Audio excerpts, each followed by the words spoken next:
Assalamualaikum warahmatullahi wabarakatuh. Selamat siang, salam sejahtera untuk kita semua. Jadi siang ini merupakan minggu ke-9 ya, setelah minggu lalu kita UTS. Untuk UTS kemarin gimana? Ada yang kesulitan enggak dengan pertanyaan yang saya berikan? Gimana? Ada? Alhamdulillah aman, Bu. Aman untuk Denny. Oke, baik. Alhamdulillah. Ya, jadi saya kemarin sempat ngecek, masih belum semua sih, saya cek satu persatu itu ada beberapa sepertinya yang masih belum paham ya. Jadi kalau misalkan ditanya ranah penelitian itu nanti jawabnya apa sih? Ada yang bisa tahu enggak? Denny mungkin bisa mewakili teman-temannya? Ya, Bu, untuk di kampus kita tuh penelitiannya kayak struktur, gitu, jalan raya, sama perairan, bendungan. Ya, benar. Jadi ya, good. Jadi ada 3 ya. Kalau ditanya tentang ranah penelitian, itu nantinya ada 3 di kampus kita sendiri. Di Unitri itu ada 3. Yang pertama keairan, kemudian ada struktur, kemudian ada jalan raya. Kayak gitu. Jadi nanti kalau misalkan kalian membuat suatu judul, usahakan masih bersinggungan dengan ketiga ini, kayak gitu. Jadi kalau kalian nanti buatnya terkait manajemen, terus buatnya terkait fokus ke geoteknik, kayak gitu ya misalkan. Itu biasanya seringkali nanti jarang diterima gitu ya. Jadi kalau misalkan di metode penelitian ini, makanya saya harapkan teman-teman buatnya nanti langsung menuju ke 3 ranah penelitian tersebut. Biar nantinya kalau kalian buat proposal di metode penelitian agar bisa langsung dilanjutkan untuk skripsi. Kayak gitu. Niatnya seperti itu. Cuma beberapa kemarin kayaknya kok masih ada yang jawab ranah penelitian itu kayak kualitatif, kuantitatif, dan seterusnya. Padahal saya memberikan penjelasannya sudah dari awal ya, seperti itu, konsisten seperti itu. Kalau untuk itu nanti kualitatif, kuantitatif, dan seterusnya itu nanti masuk ke pembahasan rancangan penelitian, kayak gitu ya. Bukan ke ranah penelitian. Jadi jangan salah kaprah untuk mendeskripsikannya kayak gitu ya, jangan sampai salah. Oke, itu kemarin terkait tentang ranah penelitian ya, salah satu pertanyaan kita, pertanyaan saya yang di UTS kemarin. Nah, untuk yang baru bergabung, silahkan dinyalakan videonya. Untuk yang belum menyalakan, sebab ini sudah mulai saya record. Oke, untuk hari ini pertemuan ke-9 saya lanjutkan ke pembahasan penulisan kajian teori ya. Jadi kita move more. Jadi yang kemarin kita bahas terkait bab 1 pendahuluan. Sekarang kita lanjutkan ke gimana sih caranya nulis kajian teori kayak gitu. Jadi judulnya kita. Jadi nanti jangan sungkan-sungkan kalian punya judul apa. Bu, saya punya judul ini. Kira-kira nanti saya mau nulis apa ya di kajian teori? Silakan. Nanti kalau misalkan kalian mau menanyakan hal tersebut tidak apa-apa. Terus kemudian nanti kalau misalkan terputus silakan join ulang ya. Sebab ini saya enggak menggunakan Zoom yang full penuh. Jadi kemungkinan besarnya nanti akan terputus kayak gitu. Oke, saya share screen. Ini materinya belum saya unggah di Google Classroom. Nanti menyusul setelah ini ya. Tadi soalnya ada beberapa kerjaan yang tidak bisa ditinggalkan, jadi saya belum sempat untuk mengunggah. Oke, penulisan landasan teori, kajian teori, atau kajian pustaka. Bisa dibilang seperti itu. Disesuaikan saja nanti dengan karya ilmiah ya, penulisan karya ilmiah panduan kemarin, panduan penulisan di Unitri sendiri menggunakan istilah apa untuk penulisan bab 2-nya. Nanti disesuaikan dengan itu. Nah, untuk di awal, jadi landasan teori kita biasa sebut juga dengan kajian pustaka atau kajian teori. Jadi istilahnya itu sama, jadi nanti disesuaikan saja dengan panduan penulisan di Unitri kayak gitu. Dalam mengemukakan hasil landasan teori, penulis diharapkan menulis tentang keterkaitan penelitian yang dilakukan dengan penelitian lain atau jurnal terdahulu yang memiliki topik atau bahasannya sama. Ini saya merujuk dari PPKI UM di tahun 2017 di halaman 3. Ini kalau misalkan kita merujuknya caranya menggunakan yang lama ya. Tapi kalau sekarang kan menggunakan citasi Mendeley, jadi nanti silakan disesuaikan saja dengan citasi Mendeley tersebut. Selanjutnya, penulisan landasan teori itu hanya berdasar pembahasan terkait variabel yang diangkat. Jadi diingat, kita ngangkatnya kita nulisnya itu sesuai dengan variabel yang kita punya. Kayak gitu ya, teman-teman ya. Oke, sebentar. Ini saya tak minum. Nah, ini contohnya.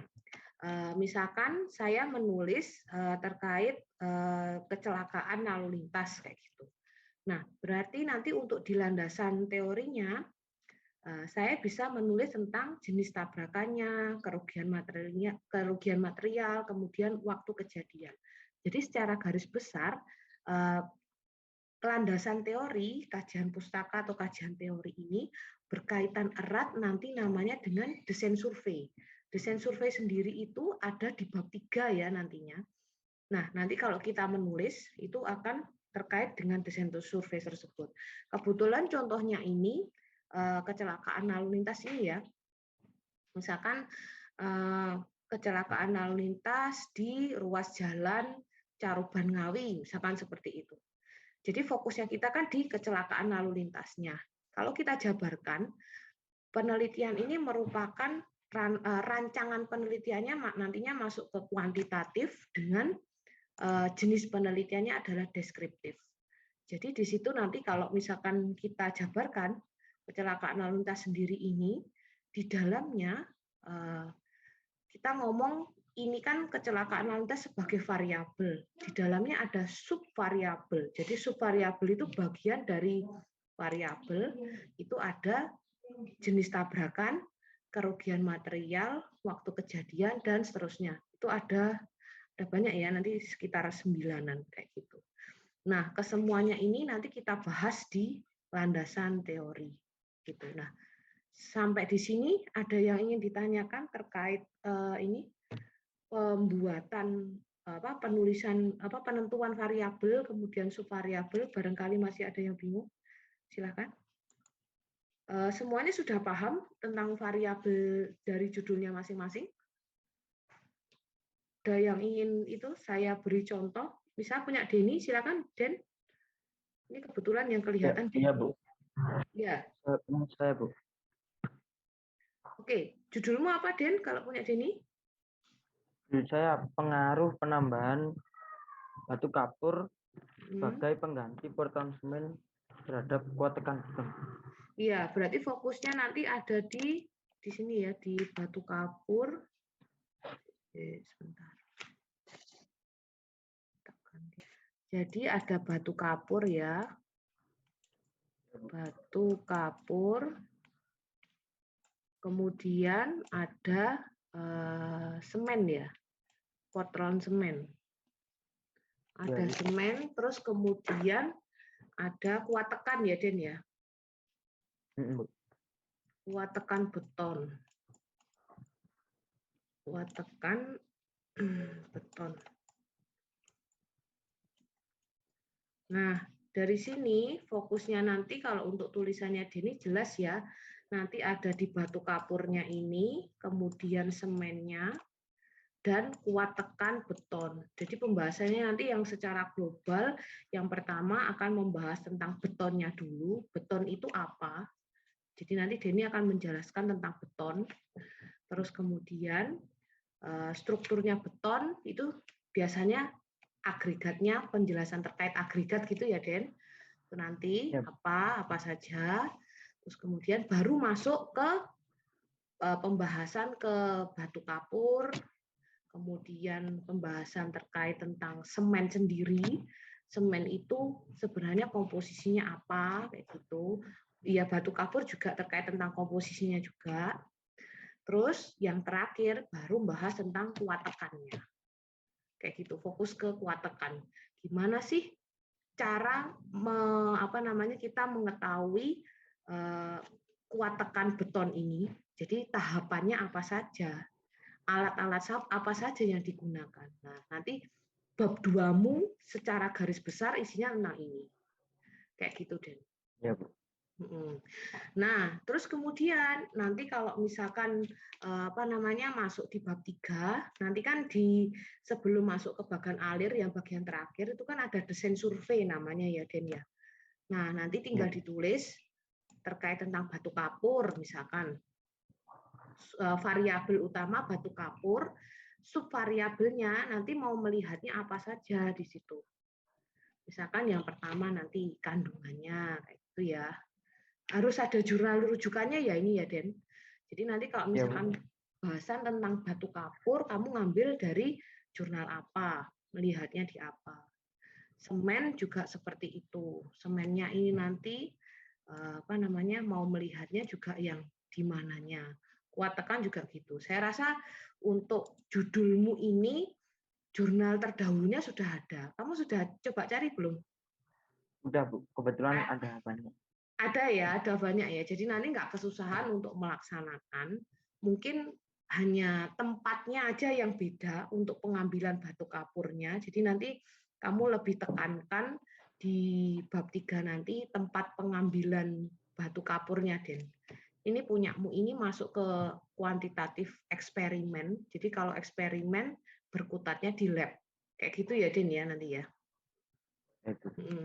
Kayak gitu. Jadi nanti pembahasanmu secara garis besar untuk bab 2 ya di sini aja, di variabel batu kapur, semen, kuat tekan beton ini. Kayak gitu pembahasannya. Ini ya, ini jadi contohnya punyanya Denny ya, teman-teman ya, mewakili.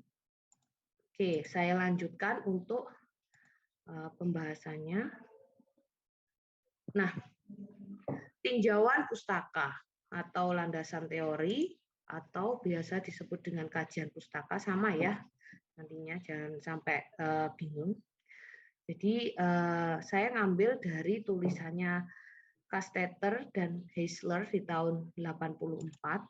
Fungsinya yang pertama untuk mempelajari sejarah permasalahan penelitian sehingga dapat ditunjukkan bahwa permasalahan tersebut belum pernah diteliti atau bila sudah pernah teori yang ada belum mantap. Jadi ada gini ya, inginnya kamu melanjutkan penelitian yang sebelumnya dengan mix and match variabel baru kah, pakai yang metode Scamper kemarin itu ya teman-teman ya.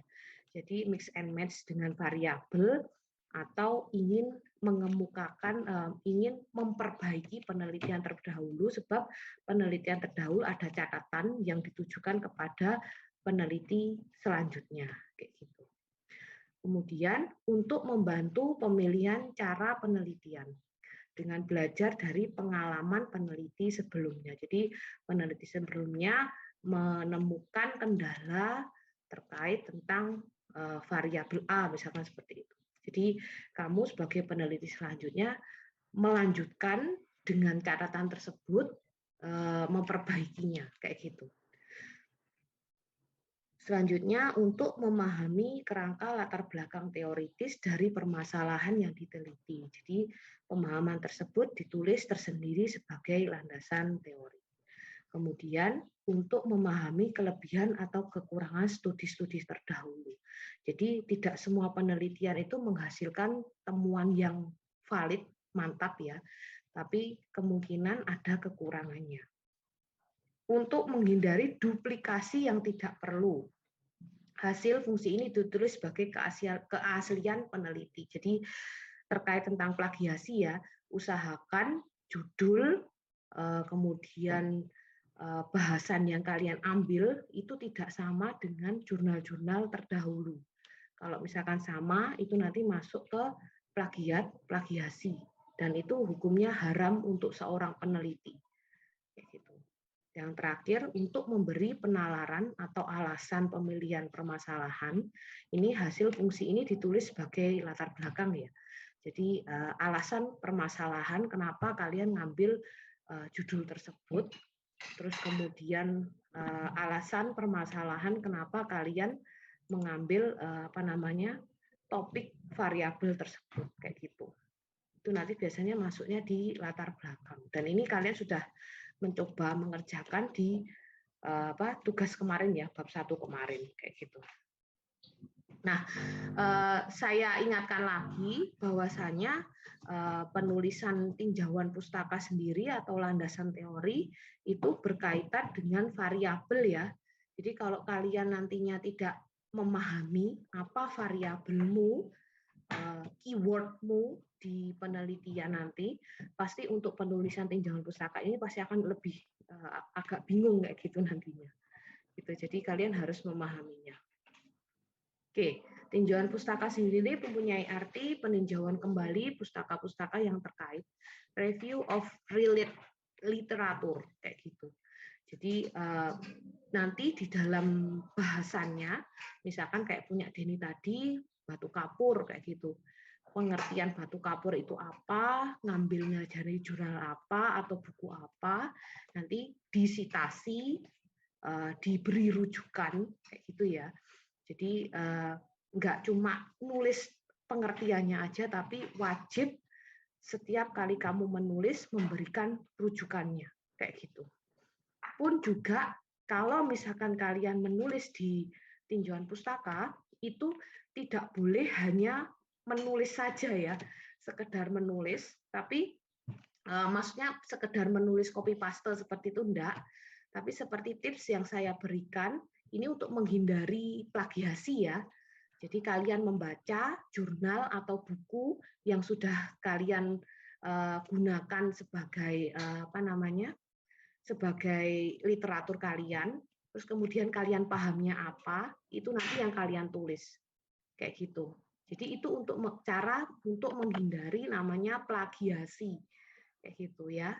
Terus kemudian relevan dengan permasalahan penelitian Anda. Jadi apa yang kamu tulis di kajian pustaka, di bab 2, tinjauan pustaka, kajian pustaka, itu sesuai dengan permasalahan atau variabel yang kalian angkat. Jadi jangan melebar kemana-mana. Makanya di bab 3 itu ada yang namanya desain survei tadi. Jadi dijelaskan variabelnya apa, variabel dari judul kalian, kemudian subvariabelnya apa, kayak gitu di desain survei tersebut. Pun juga nantinya ada kolom terkait jurnal yang kalian ambil yang mengacu untuk pembahasan variabelmu itu, kayak gitu. Nanti tujuannya untuk mempermudah kalian ya untuk penulisan kajian teori, kajian pustaka, landasan pustaka, atau nantinya juga mempermudah pembuatan desain survei tersebut. Oke, saya lanjutkan. Kegunaan tinjauan pustaka yang pertama mengkaji sejarah permasalahan. Jadi nantinya sejarah permasalahan tersebut akan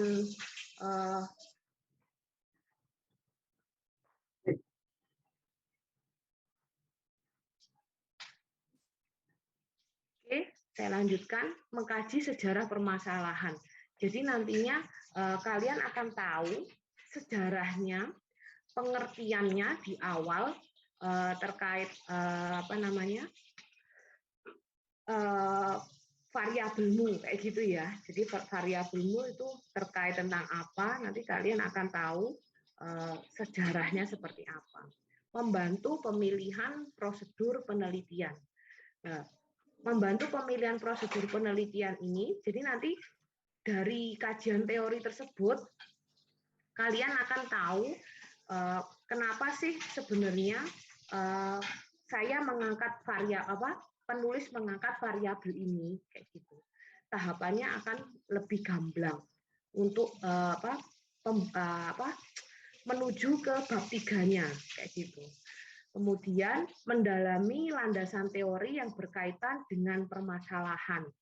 Jadi kalian kan pasti jika membuat suatu penelitian itu kan diawali dengan latar belakang masalah. Nah, kemudian pembaca kan pasti akan lebih ingin mendalami ya. Ini penulis kok ngangkatnya tentang ini ya, kapur, misalnya serbuk kapur tadi ya punya Dini diganti sebagai bahan pengganti semen, misalkan seperti itu. Nah, terus kemudian setelah membaca di latar belakang masalah, kemudian dia ingin mengetahui teorinya. Oh, sebenarnya kandungan dari si batu kapur sendiri itu ternyata mendekati seperti semen, misalkan seperti itu. Jadi membuat si pembaca itu lebih kepo ya. Jadi di awal baca latar belakang masalah, menarik, baca rumusan masalah dan tujuan, kemudian dia tertarik lagi membaca kajian teorinya, kayak gitu. Jadi ingin mendalami landasan teori ini yang berkaitan dengan permasalahan, kayak gitu. Makanya kalian di awal, jika menulis pendahuluan, jika menulis latar belakang itu harus kuat. Karena nantinya kalau tidak kuat di awal, pembaca itu pasti bakal males untuk membaca ke belakangnya. Kayak gitu. Jadi usahakan latar belakang itu di packaging, ditulis lebih lebih serius ya, biar nantinya para pembaca itu senang untuk membaca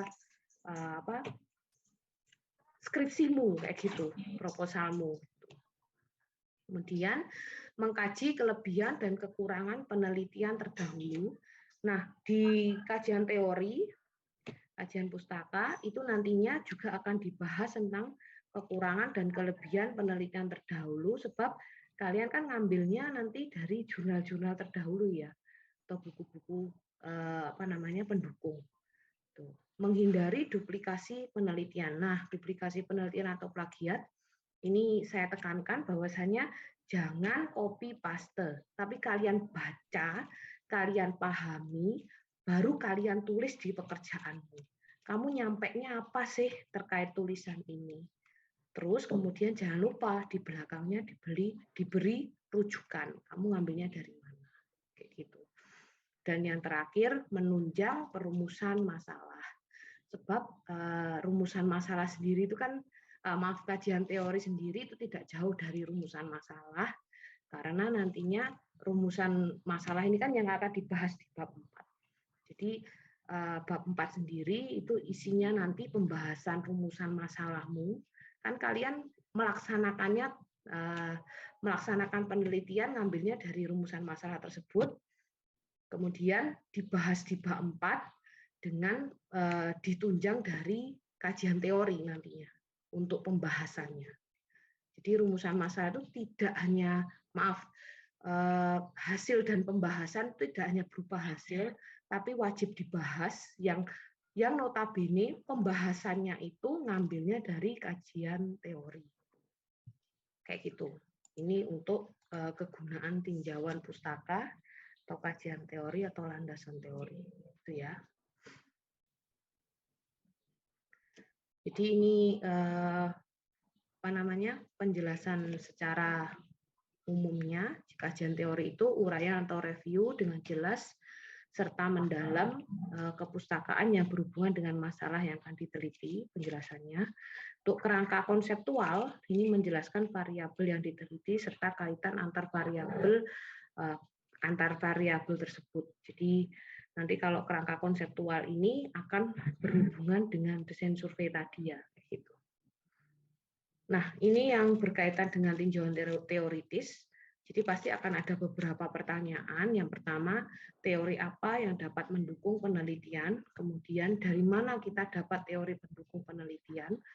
Selanjutnya, apakah sudah ada penelitian terdahulu yang relevan? Bagaimana bentuk kerangka pemikiran penelitiannya? Jadi nanti untuk yang berkaitan dengan tinjauan teoritis ini pasti akan ada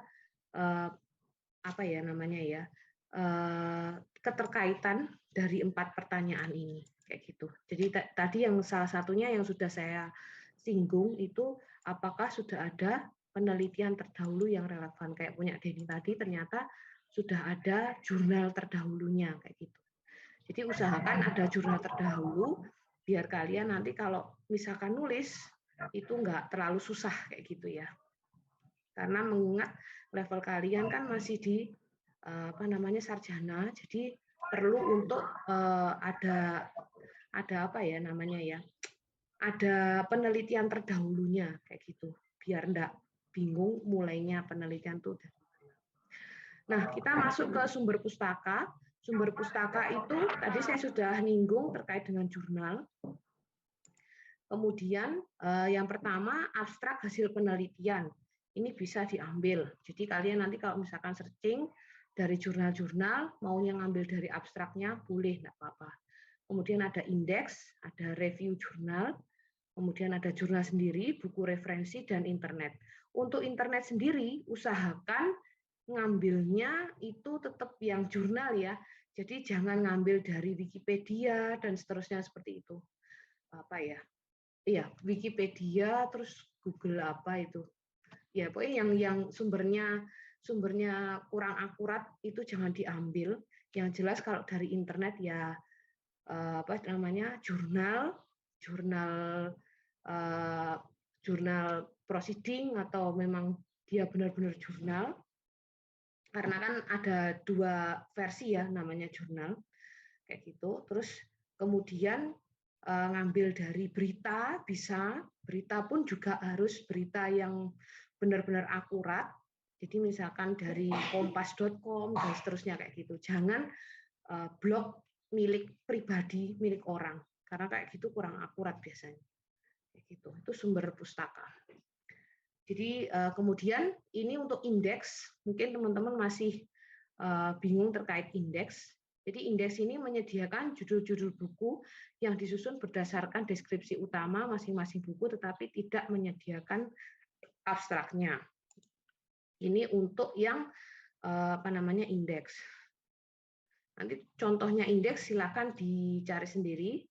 Untuk jurnal, saya rasa teman-teman juga sudah tahu untuk jurnal sendiri itu seperti apa. Kemudian untuk buku referensi ini buku yang merujuk terkait dengan judulmu. Misalkan kalian ngangkat tentang kuatakan beton, misalkan kayak gitu ya. Berarti nanti fokusnya ke buku-buku yang terkait tentang beton kayak gitu. Kemudian ini untuk cara pencarian pustaka ya, kalian bisa mengunjungi perpustakaan atau sumber informasi, tempat-tempat sumber informasi bisa online juga kalau untuk sekarang kayak gitu. Ini untuk cara merujuk. Cara merujuk itu perujukan sendiri itu dilakukan dengan menggunakan nama akhir dan tahun. Normalnya seperti itu untuk penulisan. Nah, jika terdapat 2 pengarang, perujukan dilakukan dengan cara menyebut nama akhir kedua pengarang. Ini saya rasa kemarin saya sudah memberikan ya cara merujuk yang secara manual. Nah, tapi untuk saat sekarang ini lebih mudahnya ya menggunakan citasi Mendeley kayak gitu. Saya harap teman-teman juga sudah menginstal Mendeley tersebut di laptop masing-masing, jadi nanti lebih mudah. Terus kemudian saya garis bawahi bahwasanya Mendeley itu tidak bisa lewat HP ya, jadi harus pakai laptop. Kalau misalkan belum ada laptop untuk teman-teman yang belum ada, silakan bisa nimbrung ke teman-teman yang lain. Jadi kalau kita ada niat, pasti nanti ada jalan untuk belajar kayak gitu. Yang penting niatnya dulu, kemudian nanti bisa terlaksana gitu ya. Ini untuk penulisan kutipan. Kalau untuk penulisan kutipan, saya rasa saya sudah memberikan contohnya ya. Saya skip saja ini. Oke, itu saja terkait landasan teori. Oke, sekarang saya beri kesempatan untuk teman-teman mahasiswa jika ada yang mau ditanyakan terkait penulisan latar belakang. Silakan. Saya Bu mau bertanya Bu. Maaf kok latar belakang, landasan teori saya salah ngomong. Oke, silakan.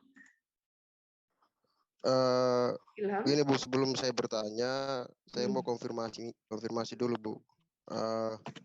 Untuk pedoman itu 2009 yang Ibu berikan itu, nggak apa-apa ya Bu? Pedoman penulisan skripsi yang Ibu berikan di Google Classroom itu 2009, nggak apa-apa ya? Ya, memang dari sananya seperti itu untuk yang di Unitri, belum ada yang baru. Oh, Iya. soalnya ini Bu, soalnya saya cari beberapa referensi dari kawan-kawan yang baru wisuda tahun ini dan tahun kemarin, itu ada perbedaan di penulisan cover Bu. Oh iya, Tapi kalau perbedaannya kecil aja sih. iya kan nggak terlalu banyak kan. Saya selalu yang Iya. digunakan kan masih tetap itu. Untuk cover sih overall saya rasa bisa itulah ngikuti lah kalau untuk cover kayak gitu. Oke Bu. Nah, saya Hmm. kemarin dalam penulisan latar belakang dan mungkin akan mendapati juga ketika penulisan landasan teori itu saya bingungnya satu hal begini Bu. Contoh nih, ada satu definisi dari para ahli. Contohnya gini lah, Ilham mendefinisikan beton adalah campuran yang terdiri dari agregat kasar, agregat halus, dan pasta, yaitu semen dan air sebagai lem. Contoh nih Bu. Nah kemudian definisi saya itu dikutip di dalam satu jurnal. Dalam satu jurnal kemudian dikutip definisi tersebut. Nah ketika saya menggunakan Mendeley, saya baca jurnal tersebut, tidak ada daftar pusaka di jurnal tersebut yang memberi rujukan definisi itu diambil dari mana. Nah kemudian saya pengen ngambil definisi itu Bu, kemudian masukkan ke proposal saya. Itu cara penulisannya gimana Bu? Apakah saya tulis menurut Ilham tahunnya, kemudian definisi tersebut, dan di akhir kutipan itu saya masukkan referensi jurnal dari sistem Mendeley, atau seperti apa Bu? Itu yang saya bingung di situ Bu. Ya, terima kasih untuk pertanyaannya. Jadi ini pertanyaan yang bagus ya. Kalau misalkan kamu membaca jurnal, kamu pahamnya apa gitu aja Ilham.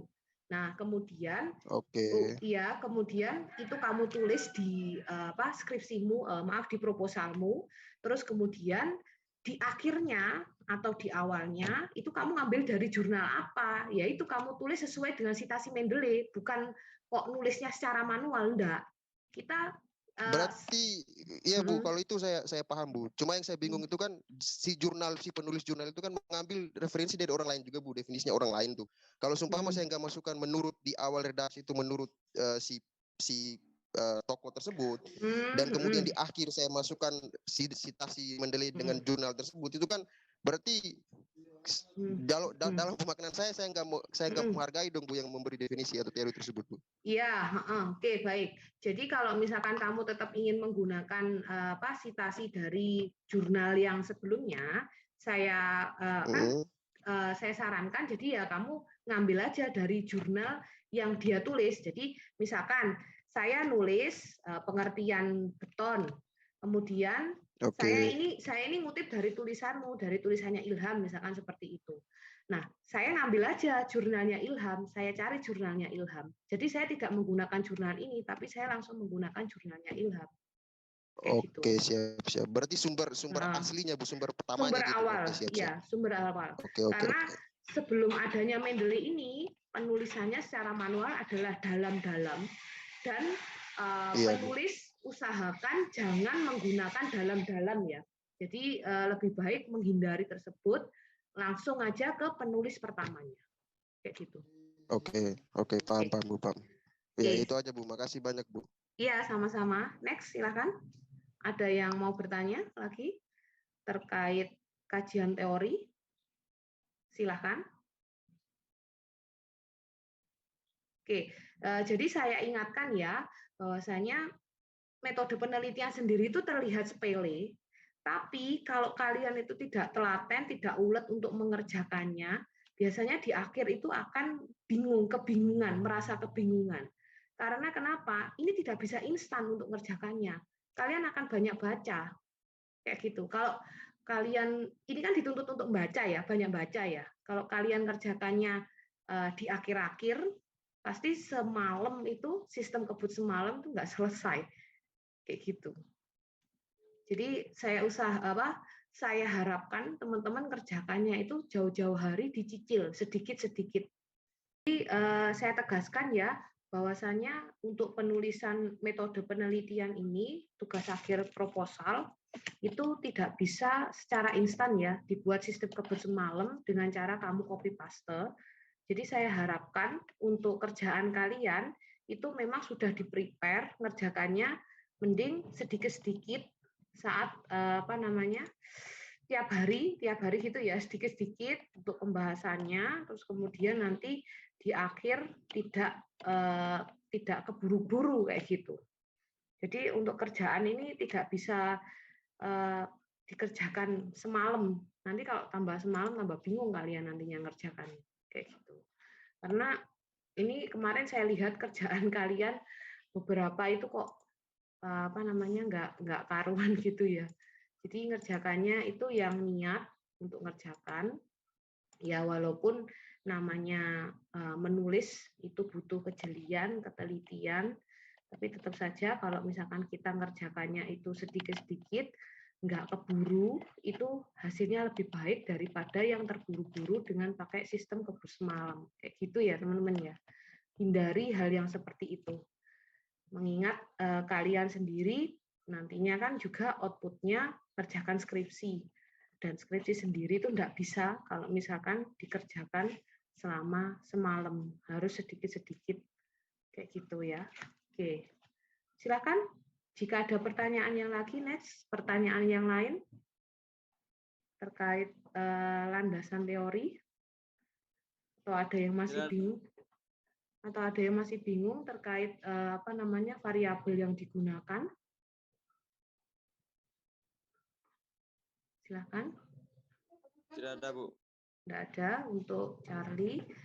Denny mungkin ada? Silakan, Den. Tidak ada. Oke. Belum ada. Iya. Yusririn Bu, mungkin? saya mau tanya, Bu. Oke, silakan Ilham. Bu, di tugas pertama saya itu, Bu, lembar pengesahannya itu saya nggak selesaikan karena memang dosen pembimbing saya nggak ada, Bu. Itu pertama. Kemudian lembar pernyataannya juga sama, Bu. Kemudian abstraknya juga belum saya tulis, Bu. Iya, jadi gini, untuk ini kan hanya masih sebatas tugas ya Ilham ya. Jadi saya harapkan kemarin cuma just cover sama langsung masuk ke bab 1 pendahuluan itu saja niatnya. Terus kemudian kalau untuk abstrak, ya enggak apa-apa ini sebagai wawasan aja. Kalau untuk abstrak sendiri itu nantinya kamu bisa menulis kalau sudah menyelesaikan bab 4 dan bab 5-mu Ilham, kayak gitu. Jadi nanti kalau misalnya jadi nanti kalau misalkan kamu ngambil skripsi itu nantinya kalau kamu sudah ngerjakan bab 4 dan bab 5 pas masuk ke semhas itu nantinya kalian harus menulis abstrak kayak gitu karena itu kelengkapan dari draft skripsimu Sistematika kayak gitu. Iya, draft skripsi. Ya. Oke, silahkan untuk yang lain. Ada lagi? Yusririn mungkin? Yusririn ada enggak ini? Belum join lagi. Oke, untuk yang lain silahkan. Enggak ada? Oke, kalau enggak ada, berarti saya sudahi ya untuk perkuliahan hari ini. Jadi balik lagi, saya ingatkan, saya harapkan metode penelitian itu memang membosankan, tapi mau nggak mau kalian harus melewati tahap ini karena kalau tidak lewat metode penelitian, kalian juga akan kesulitan nantinya nyusun skripsi. Kayak gitu ya. Jadi ditelateni, harus telaten, harus rajin untuk banyak membaca. Ini PR kalian tuh ya, banyak membaca. Sebab kerjaan kalian kemarin tak lihat itu kok masih nggak karuan, padahal hanya untuk menjawab UTS kemarin terkait ranah penelitian aja kok nggak sampai. Saya nggak tahu ini yang off cam ini dengerin apa enggaknya, karena kok jawab ranah penelitian aja sampai enggak paham. Ada orangnya atau enggaknya saya nggak tahu. Ya kalau yang mau dengerin terserah, karena memang mau nggak mau kan namanya online ya, jadinya saya balik lagi itu balik ke human-nya, ke orangnya. Jika mau mendengarkan, ya alhamdulillah. Kalau enggak, ya terserah kalian. Semoga nanti ke depannya kalian bisa tetap paham apa yang saya sampaikan. Saya takutnya gini, dulu metode penelitiannya siapa yang ngajar? Ibu Brima. Lah, apa belum dijelaskan? Belum, padahal sudah saya sampaikan. Nah, takutnya seperti itu kan, terkesan sayanya enggak amanah gitu ya. Jadi saya harapkan apa yang saya sampaikan itu masih tetap nanti digunakan, entah kalian ini ada atau enggaknya gitu. Makanya niatnya itu di awal saya selalu mengingatkan silahkan dinyalakan kameranya sebab saya record. Karena memang ini nantinya saya unggah di YouTube saya kayak gitu. Oh iya, kalau mau melihat caranya menggunakan Mendeley kemarin, silahkan bisa dilihat di YouTube saya yang kelewat, barangkali ada yang kelewat belum bisa menggunakan Mendeley kemarin ya. Silahkan bisa dilihat, sudah saya unggah. Sudah saya unggah. Gitu. Oke, sekian dari saya untuk penulisan landasan teori. Kita gas lagi setelah kemarin nulis bab 1, nanti akan saya buat room tugas untuk penulisan bab 2. Gitu ya. Oke, sekian untuk perkuliahan hari ini, untuk materi ini tadi, dan absen nanti tetap ngisi G-form ya, walaupun saya ngisinya dari kehadiran hari ini di Zoom. Kayak gitu. Oke, selamat siang. Wassalamualaikum warahmatullahi wabarakatuh. Salam sejahtera. Ya. Salam sejahtera untuk kita semua. Waalaikumsalam, Bu. Terima kasih, Bu. Ya, sama-sama.